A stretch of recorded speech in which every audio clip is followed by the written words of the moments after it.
মানুষ একবার না অনেকবার মারা যায়। যদি বিশ্বাস না হয় তাহলে আমার এই কবিতাটা শোনো।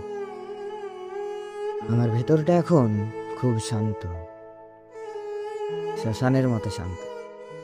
কারণ সেখানে কয়েকটা পুরনো আমি চুপচাপ শুয়ে রয়েছে। প্রথম আমিটা মারা গিয়েছিল যখন সে বুঝেছিল যে সবাই বন্ধু না। দ্বিতীয় আমিটা মারা গিয়েছিল যখন সে ভুল করে একজন ভুল মানুষকে আপন ভেবেছিল।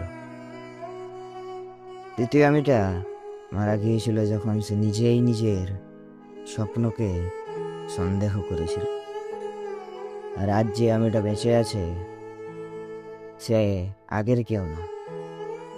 সে হাঁটে, হাসে, কিন্তু সে ভিতর ভিতর এটাও জানে যে মানুষ একবার না অনেকবার মরে।